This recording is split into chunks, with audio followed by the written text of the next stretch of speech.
जय मसी। आज 20 अक्टोबर 2019 तदनुसार 3 कार्तिक 2076 आइतबार। आज हामी माथिल्लो कोठाबाट हेर्नेछौँ।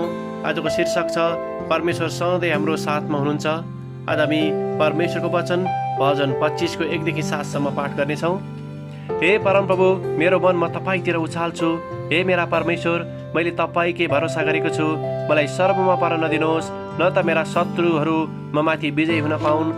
तपाईमाथि आशा गर्ने कोही पनि कहिले शर्माउने छैन, तर तिनीहरू सर्वमा पारिनेछन् जो क्षमा दिन नसकिने विश्वासघातीहरू हुन्। हे परमप्रभु, तपाईको मार्ग मलाई देखाउनुहोस्। तपाईको बाटोमा हिँड्न मलाई सिकाउनुहोस्। तपाईको सत्यतामा मलाई डोर्याउनुहोस् र मलाई सिकाउनुहोस्, किनकि तपाईले मेरो उद्धारका परमेश्वर हुनुहुन्छ र दिनभरि तपाईमा नै मेरो आशा छ।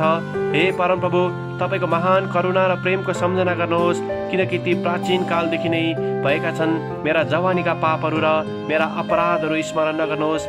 हे परमप्रभु, आफ्नो प्रेम अनुसार मेरो सम्झना गर्नुहोस्, किनकि तपाईँ असल हुनुहुन्छ। आमेन। बलिया र साहसी हो, यिनीहरूसित नडराओ र त्रसित नहो, किनभने परमप्रभु तिमीहरूका परमेश्वर नै तिमीहरूसँग जानुहुन्छ। उहाँले तिमीहरूलाई कहिले छोड्नुहुने छैन र त्याग्नुहुने छैन। व्यवस्था 31 को छ। लेखक आफ्नो अनुभवलाई यसरी वर्णन गर्नुहुन्छ।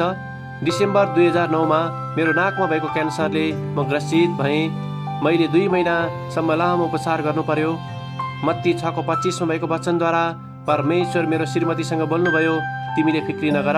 उनी तुरुन्तै परमेश्वरसँग मेरो लागि सहायता माग्दै प्रार्थना गर्न थालिन्। प्रार्थनाको कारण अहिले 7 वर्षपछि पनि म क्यान्सरबाट मुक्त छु। म बिरामी हुनुभन्दा अघि म र मेरो श्रीमती धेरै वर्षसम्म मण्डलीको सङ्गतिमा उपस्थित भएनौँ। हामी आफ्नै प्रकारले दैनिक जीवन बिताउन थाल्यौँ र कष्टको बाटोतिर पनि लाग्यौँ। हामीले आफ्नो घर परिवारको वास्ता गर्ने, आफ्नै काम गर्ने कुराले जीवनको कुनै खास उद्देश्य पक्रन सकेनौँ। मेरो जीवनमा भएको डरलाग्दो रोगको कारणले हामी फेरि मण्डलीको सङ्गतिमा जान सक्यौँ।